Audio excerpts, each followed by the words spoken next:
Chaotique 745, il est à Nice, on est à Paris, mais on y arrive quand même. Oui, Chaotique, vous vouliez dire quelque chose même en début d'entretien. Oui, alors bonjour Monsieur Berkoff, et en tout cas merci à toute la rédaction de Sud Radio de m'accueillir. Mais avant de débattre avec vous, j'aimerais vraiment en tout cas avoir une pensée à la famille de Mélanie, à sa petite fille de 4 ans, et également ne pas oublier Benoît, Hicham, et ce policier dont à l'heure où nous parlons se retrouve toujours dans le coma. Je sais qu'il a été opéré de l'œil. Nous n'avons pas encore de retour, mais j'espère de tout cœur qu'il s'en sortira. Voilà. Alors, je voudrais vous citer, Chaotique. Nous, personnes issues de l'immigration, nous nous levons contre ceux, comme nous, issus de l'immigration, qui ne respectent pas la France. Et vous avez eu ce hashtag il y a quelques jours, la semaine dernière, Lève-toi. Ce hashtag Lève-toi, effectivement, et vous êtes très très présent, effectivement, aussi bien en musique, en rap et aussi sur X et les autres canaux sociaux. Mais je voudrais vous poser la question, c'est quoi ne respecte pas la France? Parce que, est-ce qu'il y a un devoir de respecter la France? Et d'autres peuvent vous dire, je me fais ici l'avocat peut-être d'un certain nombre de gens, qui disent oui d'accord, la France, on va pas parler toujours de la France, ça va, c'est un acquis. Or, vous dites non, c'est pas un acquis, vous dites il y a des priorités, et pour vous la priorité, c'est justement le pays. Alors écoutez, le respect de la France, ça doit être quelque chose de naturel pour l'ensemble des Français, les compatriotes que nous sommes. Je suis franco-algérien, certains connaissent ma vie, je suis un gars de la DAS, ma mère est morte dans la rue, elle était SDF, et moi c'est la France qui m'a donné une chance énorme, c'est le système français avec la DAS, ma famille était française d'origine polonaise et espagnole, et mon but aujourd'hui, en tant que père de famille, qu'artiste rap, ce que vous voulez, c'est d'essayer de rendre à la France ce que la France m'a donné, tant dans la bienveillance, tant dans l'éducation et l'amour. Je suis issu d'un quartier HLM. J'habite au 11e étage dans une cité et je m'y sens super bien, Monsieur Berkoff. Et on y est bien, on se respecte ici. Mais à un certain moment, quand je vois le monde tourner, vous savez, je me dis, qu'est-ce que je peux faire? Moi, le hashtag Lève-toi, il est né ici. 2 mètres carrés, c'est mon petit studio. Quand je voyais cette minorité, parce qu'il faut parler de minorité, hein, de personnes comme moi issues de l'immigration qui tabassaient du flic, du pompier, qui cassaient des vitrines, je l'ai dit, mais je pèse mes mots.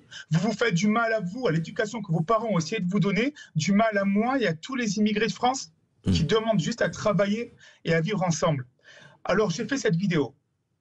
Hashtag Lève-toi sur mon compte Twitter, TikTok, partout. Ouais. J'ai vu des milliers de réactions, des millions de vues, et je me suis dit, Karim, là, tu as peut-être une chance pour enfin rendre à la France ce que la France te donne. Donc, à partir de là, j'ai commencé à travailler sur des propositions. Ouais. Il y a de ça 2-3 jours, j'ai eu la chance de participer à une grande émission sur une chaîne de vos confrères BFM TV. Et j'ai fait face à Madame la ministre chargée de la ville, Madame Juliette Méadal. Oui, Méadal. Alors, toute chose, l'émission, on parlait d'autorité et de sécurité. Donc, avec beaucoup de respect, j'ai quand même dit à Madame la ministre que ce n'est pas à elle que je souhaitais parler. C'est à Monsieur Darmanin et à Monsieur Retailleau, et qui plus est à Monsieur Macron, et ça, je vous en reparlerai après. Vous avez parlé il y a quelques secondes d'une révolution. Cette révolution, elle est là devant nous. Déjà, de voir des jeunes issus de quartiers se mobiliser et parler, rassembler les gens au-delà des partis politiques ou des religions, c'est déjà un signe de révolution. Nous avons été observateurs du printemps arabe. Je vous garantis que demain, on sera tous acteurs du printemps français. Dans les propositions, vous voyez, à chaque fois que j'interviens, je sais que je suis conscient de la responsabilité qui est la mienne, parce qu'après cette vidéo, elle fera le tour des réseaux sociaux. Donc, il est important d'être pertinent et d'être intelligent. Alors, si vous le voulez bien, vous voulez une révolution, elle est sur ce papier. Lorsque nous parlons du Chaotique, attendez, juste une question avant je vais vous laisser tout à fait le temps de donner les propositions. Est-ce que, quand même, vous avez parlé, et on a parlé en antenne, est-ce que, au fond, vous dites, moi, c'est pas tellement Juliette Méadel qui avait dit, d'ailleurs, juste un mot, je ne sais pas si vous étiez encore sur le plateau quand elle a dit, ben oui, un jeune qui a fait 3 coups de couteau, est-ce qu'il faut le mettre en prison? Parce qu'elle a dit ça. Je sais pas si vous avez entendu ça. Je veux dire par là, est-ce que est-ce qu'on a une classe politique, quelle qu'elle soit, de gauche, de droite, du centre, d'ailleurs, qui ne se rend pas compte de ce qui se passe? Moi, je voudrais avoir quand même votre sentiment là-dessus, parce qu'on a l'impression, on parle toujours de déconnexion de la réalité, très bien. Mais enfin, ces gens-là, ils ont un cerveau, ils ont une tête, ils vivent en France, comme vous, comme moi. Et pourquoi il y a cette espèce de mur, en tout cas de surdité? Je voudrais avoir votre avis là-dessus. Alors, merci. Alors, Madame Juliette Méadal, est donc ancienne porte-parole du Parti socialiste en 2014. Madame Méadal, son papa était directeur de cabinet d'Édith Cresson entre 1980 et 1982. Madame Méadal a fait l'ENA. C'est-à-dire qu'en fin de compte, j'ai beaucoup de respect, et moi, je ne veux pas le clash, c'est-à-dire que je veux être entendu. Madame Méadal, moi, on n'a pas la même vie. Et c'est très pertinent de dire ça, c'est factuel. Moi, je fais partie des gens qui, lorsqu'ils vont faire le plein d'essence, on essaie de s'arrêter à 30 € parce que derrière, on doit essayer d'acheter de la viande, je dis bien essayer, ou d'acheter du poisson, ou offrir des activités à nos gamins. Est-ce qu'il y a deux mondes? Oui. Il y a le monde de certains élus de la République, certains députés, et ceux-là, je le dis bien, dans tous les partis politiques. Et il y a les gens comme moi, qui travaillons, qui galérons, parce que, juste une parenthèse, cette parenthèse, je vais la faire. Vous savez, et je suis très content de ce qui se passe dans ma vie, parce qu'on essaie de lutter pour les océans. Vous savez, on essaie de lutter pour les océans, parce que c'est l'avenir. Moi, je vous dis un truc, si vous voulez lutter pour les océans, et si vous voulez aussi faire une certaine révolution, il va falloir payer un peu plus les Français sur les salaires, parce que je vais vous dire quelque chose. On ne peut pas lutter pour les océans et voir une France, des gens qui travaillent, qui ne gagnent pas un salaire mirobolant, et ces gens-là sont obligés d'acheter des vêtements sur le site Shine, qui vient de Chine, à moindre coût. Et ces vêtements sont venus comment? Ces vêtements viennent en super cargo. Et ces super cargos, messieurs, mesdames, les députés et autres, c'est ce qui pollue l'atmosphère. Mais si moi, je veux acheter français, mais payez-moi plus, payez les gens qui travaillent. Arrêtons à regarder le décalage entre le brut et le net. Donc, laissez-moi acheter français. Laissez-moi manger français. Mais on n'a pas le pouvoir financier pour ça. Donc, oui, il y a une déconnexion. Et quand ces gens-là, comme sur le plateau TV de BFM, se retrouvent avec quelqu'un, avec mon polo rose, je sais, je suis désolé pour ma tenue vestimentaire, mais j'ai voulu venir comme je suis dans la vie de tous les jours, et ma casquette Jordan, et qui a ce sens oratoire, ces gens-là commencent à bégayer. Parce que madame a dit, Madame Juliette Méadel, vous avez dit, moi, c'est quartier populaire, j'y vais 3 fois par semaine.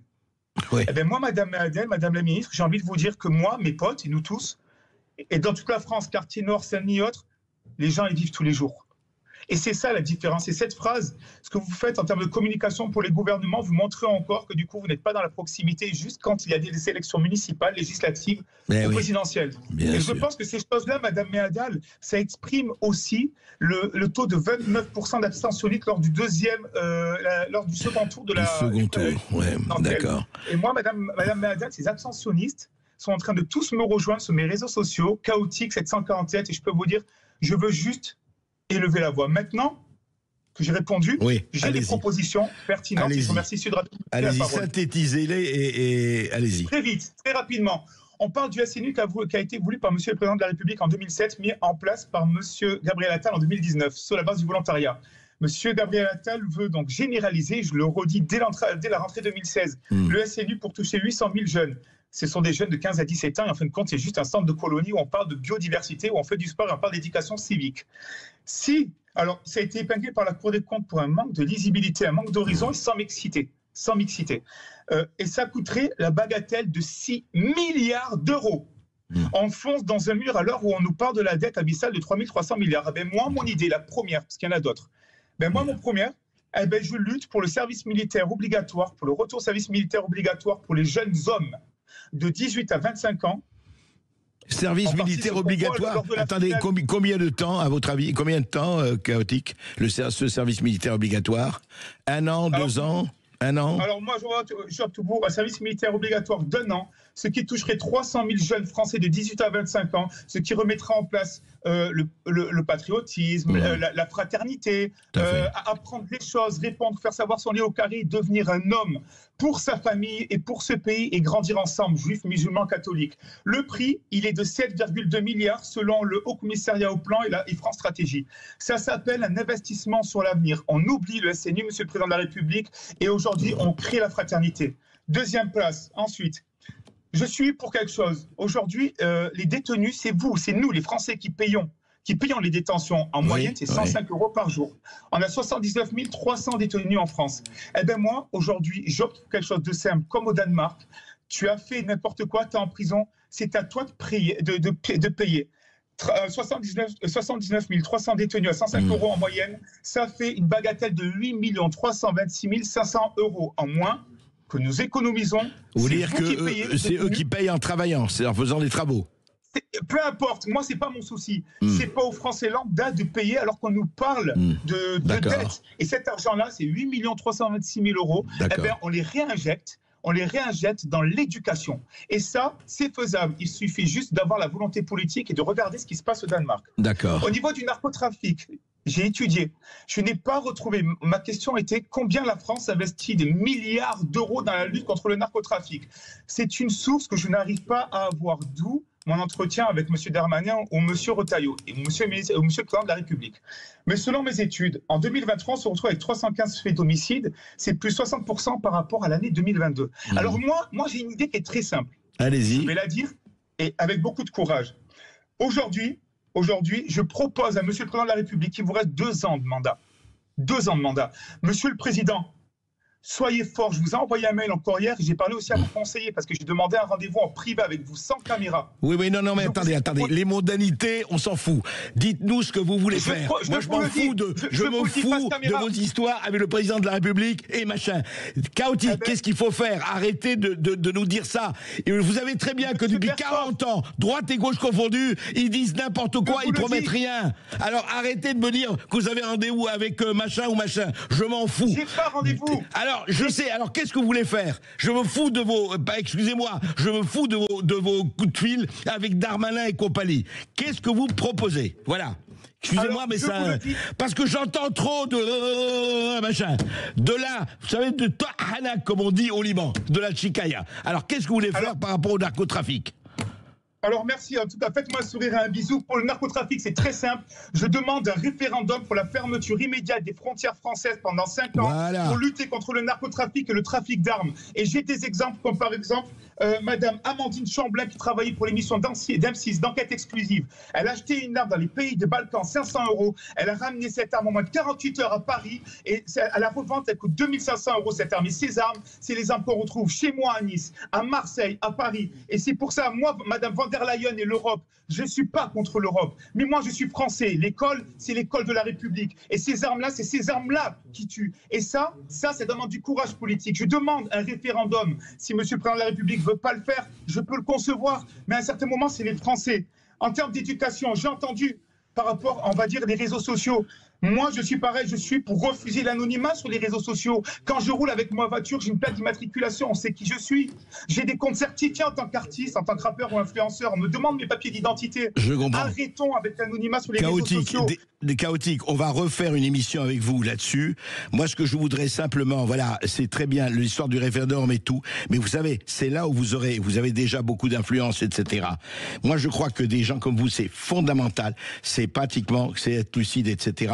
Après, on peut avoir des contacts et tout ça, mais je veux dire que si vous ne faites pas la pression, et vous le savez très bien, en tant que citoyen, en tant que Français, en tant qu'artiste, etc., c'est là où on va vous entendre. Après, les contacts, ils se feront, ne vous inquiétez pas, c'est la pression qui compte. Oui, un dernier mot, rapide.